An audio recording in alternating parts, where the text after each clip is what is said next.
polarización del transistor BJT. Bien, hasta ahora hemos visto cómo es que trabaja un transistor y hemos visto algunas formas en las que ya lo hemos visto trabajar. Ahora bien, si observamos en esta figura por ejemplo, este transistor tiene una resistencia en esta posición y otra resistencia en esta otra posición. Estas resistencias lógicamente variarán cómo es que los diodos del transistor, tanto el base emisor como el base colector, se polarizan. De acuerdo a los voltajes que apliquemos y las resistencias que le apliquemos a este transistor, lógicamente estos diodos pueden cambiar su polarización. Es decir, en un momento conducir y en otro momento dejar de hacerlo. Por ejemplo, cuando hablábamos de este ejemplo, estábamos hablando de que introducíamos por este punto un pulso que en algunos casos el pulso iba a ser 3 voltios, iba a tener 3 voltios de amplitud y el transistor no iba a conducir. Sin embargo, había otro momento en que este punto se hacía 0 y este diodo base emisor conducía. Bien, al ubicar estas resistencias aquí con estos voltajes y hacer variar este punto de aquí específicamente, lo que estamos introduciendo por emisor, el transistor está variando sus parámetros. Fundamentalmente está variando la polarización de las uniones. Y cuando hablo de uniones, hablo de las uniones que hay entre colector y base emisor. Colector y base emisor. Recuerden que el NPN, lo vemos aquí, es un diodo donde la base para que conduzca tendrá que ser positivo, es decir, poner el diodo a conducir. Recuerden eso, positivo en ánodo, negativo en cátodo. Y, en cambio, para que conduzca o esté en inversa o en directa la unión base-emisor, hay que colocar un voltaje aquí mayor o menor que este. Por esa razón, en la medida de que aplicamos resistencias a este transistor en diferentes posiciones, variamos la polarización de los diodos, o mejor dicho, como debemos decir, de las uniones base-colector, base-emisor, colector-base, emisor-base. Cuando hablo de emisor-base, colector-base, me refiero al sentido convencional de la corriente. Positivo, negativo, es decir, el diodo en directa, positivo, negativo, para que los dos diodos estén en directa. En cambio, cuando digo base-emisor, base-colector, me refiero al positivo o la base. Positivo, negativo, negativo. Por ello, podemos decir, cuando alimentamos a los transistores BJT y le agregamos algunas resistencias en determinados puntos del circuito, podemos polarizar a las uniones emisor-base y colector-base de diferentes formas. Es decir, en dependencia de cómo apliquemos esos voltajes y le apliquemos esas resistencias, estos diodos o estas uniones se polarizarán en directa o en inversa. Dice, estas formas de polarizar al transistor causarán que el transistor tenga varios modos de trabajo. A estos modos de trabajo se le denominan activo, corte y saturación. En los ordenadores portátiles, el modo que prácticamente no vamos a ver es el modo activo. ¿Por qué razón? Bien, porque este modo se utiliza prácticamente a la hora de que el transistor se utiliza como amplificador. Es decir, cuando el transistor está trabajando como amplificador es cuando se trabaja en el modo activo. En este modo activo, la unión emisor-base está en directa, es decir, el diodo base-emisor o emisor-base está conduciendo. En cambio, el colector-base está en inversa. De otra forma, cuando el transistor está en corto o saturación, el corto, la unión emisor-base está en inversa y el colector-base está en inversa. Fíjense que si este diodo está en inversa, el transistor prácticamente está sin trabajar. Veámoslo nuevamente.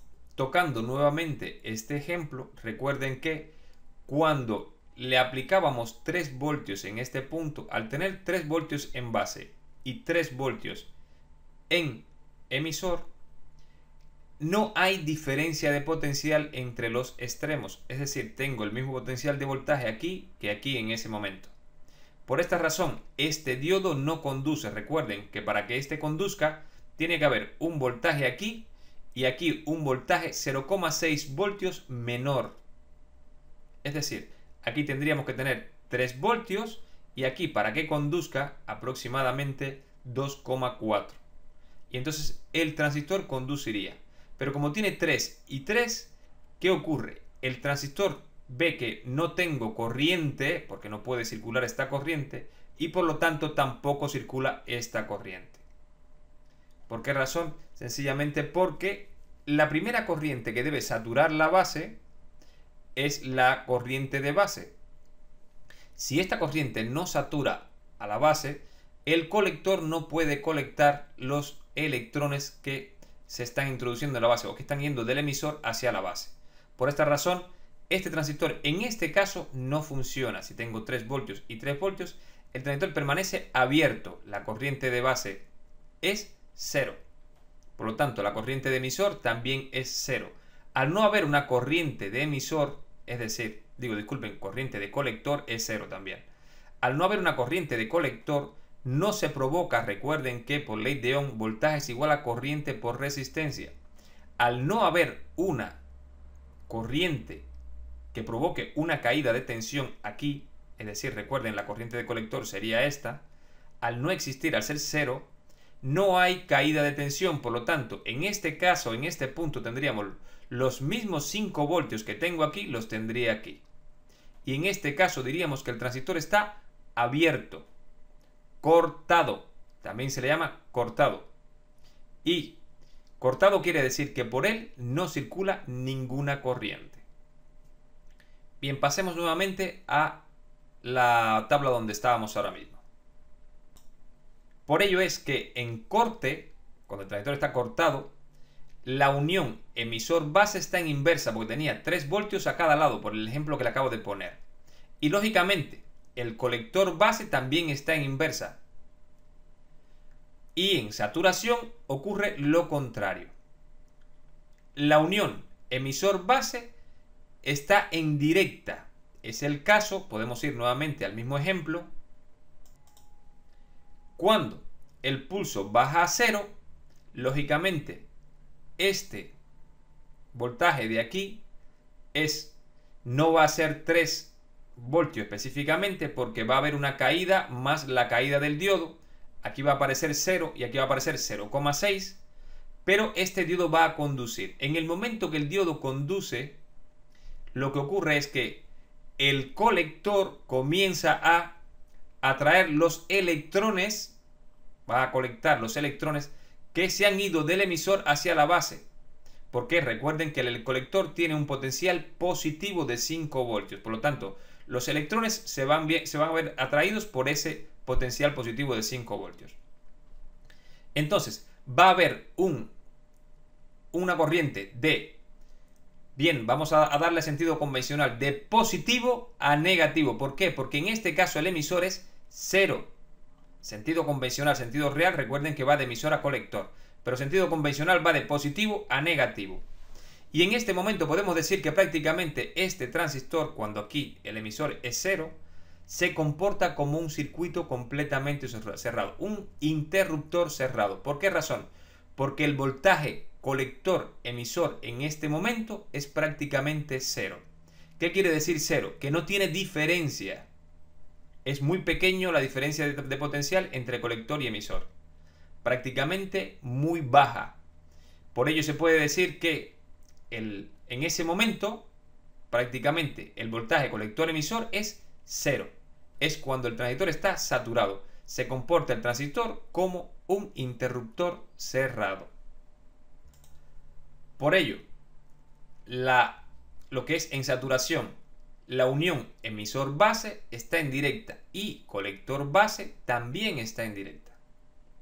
Bien, veamos lo que es la polarización en región activa.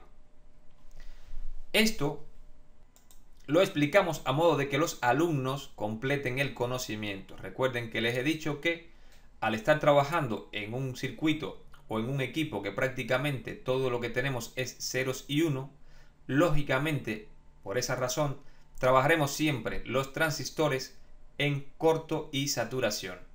Es decir, o bien abierto o bien cerrado, o bien 0 o bien 1, o bien nivel alto o bien nivel bajo. Por esa razón prácticamente será muy raro que encontremos, yo no lo he encontrado todavía, un transistor trabajando en región activa. Es decir, trabajando como amplificador. No obstante, los alumnos deben tener algo de conocimiento y saber en qué diferencias hay entre en una región y otra. Bien, región activa.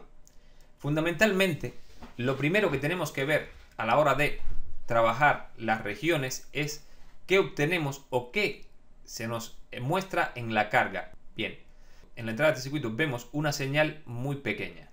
No vamos a darle valores, sencillamente vamos a decir que la señal es muy pequeña. Y vemos que en la carga obtenemos una señal bastante mayor. Sin tener que explicar mucho, se ve claramente que esta señal ha sido amplificada. Es decir, de una señal pequeñita obtenemos una señal bastante grande. ¿Cómo es posible esto? Bien, vamos a hacerlo a modo sencillo y a modo rápido también, más que otra cosa, repito, para que los alumnos tengan el conocimiento. Aplicamos una ley de los voltajes de Kirchhoff o segunda ley de Kirchhoff en esta malla que está aquí. Y decimos, empezamos por aquí. De menos a más sube el voltaje, VT. Aquí hay una caída, la caída que va a haber en la carga. Menos VRL, voltaje en la carga. Menos el voltaje de colector, recuerden que vamos de aquí para acá. Esto es igual a 0. Y volvemos al punto donde salimos. Luego, el transistor también lo podemos tomar como un gran nodo. Un nodo donde convergen y salen corrientes. Y recuerden la primera ley de Kirchhoff, la ley de las corrientes. La primera ley de Kirchhoff dice que la suma de las corrientes que entran al nodo tiene que ser igual a la suma de las que salen. Por lo tanto, veamos qué corriente entra al nodo. Bien, la corriente que entra al nodo es corriente de emisor. Por lo tanto, la corriente de emisor menos sale la de base. La corriente de base, recuerden, ¿por qué sale la de base? Bien, porque miren aquí el sentido del diodo. El sentido del diodo es hacia acá. Es decir, la corriente está fluyendo en el mismo sentido del diodo. Por lo tanto, la de emisor entra, la de base sale. Y luego vemos que tenemos la de colector que también sale. Por lo tanto, tenemos la corriente de emisor menos la corriente de base menos la corriente de colector es igual a 0. Fíjense que las dos que tienen signo menos son las dos que salen. Y esto es igual a 0. Recuerden que yo os digo que la suma de las que entran tiene que ser igual a la suma de las que salen. Si ahora mismo despejamos la corriente de emisor, me queda que la corriente de emisor es igual a la corriente de base más la corriente de colector. La suma de las que entran es igual a la suma de las que salen. Por ello es que podemos decir esto que está aquí. Esto es aplicando la misma ley de Kirchhoff. Bien, hay un parámetro que en amplificación sí se tiene en cuenta. No se tiene en cuenta ni cuando el transistor trabaja en corto o el transistor trabaja en saturación. Sin embargo, en amplificación este parámetro sí se toma en cuenta, que es la beta del transistor.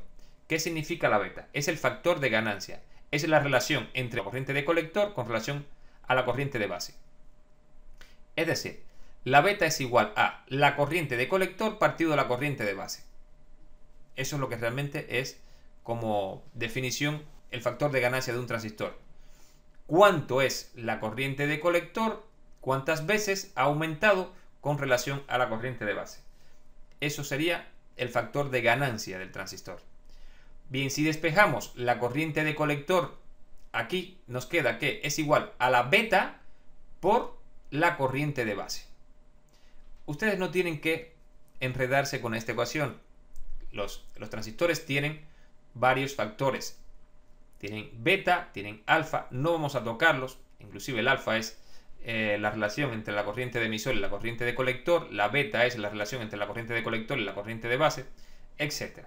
Nosotros en este caso solamente necesitamos la relación entre la corriente de colector y la corriente de base. Bien, Con estas 4 ecuaciones que ya tenemos hecho, nos basta solamente decir, bien, apliquemos una ley de Ohm en esta resistencia. La ley de Ohm en esta resistencia sería, el voltaje o la caída de tensión en la resistencia es igual a la corriente que atraviesa la resistencia, en este caso, fíjense, es la corriente de emisor, multiplicado por la resistencia de carga, es decir, la misma resistencia. Eso es la ecuación que sacamos de aquí como ley de Ohm. Ahora, despejemos lo que es la corriente de emisor y veamos qué es lo que tenemos. La corriente de emisor igual a la corriente de base más la corriente de colector. Bien, entonces sustituimos esta corriente por estos dos términos. Y nos queda que la corriente de base más la corriente de colector multiplica a la resistencia de carga. Bien, ahora bien, ya solamente con ver esto, ya vemos que al sustituir la corriente de colector, que es beta, por la corriente de base, ya lo hemos visto por qué, al sustituir la corriente de colector en esta ecuación, vemos que la ecuación es una multiplicación del factor de ganancia por la resistencia de carga. Prácticamente, la corriente de base, disculpen, la corriente de entrada por la beta del transistor por la resistencia de carga. ¿Qué quiere decir esta ecuación? Que es muy fácil ver que es un múltiplo, lo que voy a tener en la carga es un múltiplo de lo que es la señal de entrada por el factor de ganancia del transistor. Por lo tanto, es clarísimo que lo que voy a tener es la entrada amplificada en la carga. Eso es lo que me ha dicho esta ecuación de aquí. Sencillamente que lo que tengo en la entrada lo voy a tener a la salida multiplicado por la beta de ese transistor. Veamos en la región de corte y en la región de saturación, que es lo que de verdad vamos a trabajar en los ordenadores portátiles. Bien, región de corto, no hay circulación de corriente. El transistor se comporta como un interruptor abierto. Cuando hablamos de interruptor abierto, hablamos de colector emisor, sería el interruptor. La base es el control de ese interruptor. Bien, si no tenemos, es decir, si la corriente de base es 0, la corriente de emisor sería 0, por lo tanto la corriente de colector sería 0. Si la corriente de colector es 0, es obvio que aquí al aplicar una ecuación de ley de Ohm y la corriente ser 0, aquí tengo un 0, recuerden, el voltaje prácticamente va a ser el mismo en este punto. Es decir, al no haber caída de tensión en esta resistencia, producto a que no tengo corriente circulando por el circuito, en este momento el voltaje que tengo entre colector y emisor prácticamente es el mismo voltaje de la fuente. En este caso, al no tener esta corriente, es lo interesante de esta parte, la resistencia no va a provocar una caída. Habría caída si esta corriente tuviera o tuviese algún valor. Al no tener valor y esta corriente está en 0, porque la corriente de base es 0. Si yo no tengo una corriente base emisor, el transistor no tendrá corriente de colector. La corriente de colector será 0. Por lo tanto, no hay caída. Al no haber caída, el potencial de energía que hay aquí es el mismo que hay aquí. En los extremos de la resistencia es el mismo potencial. Por lo tanto, aquí tengo VT y aquí tengo también VT. Por lo tanto, el voltaje colector-emisor es igual a VT. El mismo voltaje de alimentación del circuito. En ese momento, yo puedo decir que el transistor está trabajando en la región de corto. O está cortado. El transistor no está trabajando, está en corte. Y corte, repito, es como si el colector y el emisor estuvieran completamente abiertos, uno al lado del otro, y no existiera transistor aquí. Bien, veamos la parte donde el transistor trabaja en saturación. Saturación, completamente diferente a corto. En este caso, tengo una corriente de base emisor, el diodo base emisor está en directa, me lo da este 0,6 voltios. ¿Y qué ocurre entonces? Ocurre que provoco una corriente de colector y la caída entre base entre emisor y colector es de un orden muy bajo. Es decir, tengo un voltaje entre colector y emisor muy pequeño. Al ser un voltaje prácticamente pequeño, podemos decir que en la carga tengo aplicado prácticamente el mismo voltaje de alimentación. Es como si yo uniera este punto y este punto, como si fuera un interruptor completamente cerrado. Por esa razón le estaría aplicando prácticamente a la carga el mismo voltaje de alimentación. En este caso podemos decir que prácticamente el transistor está saturado.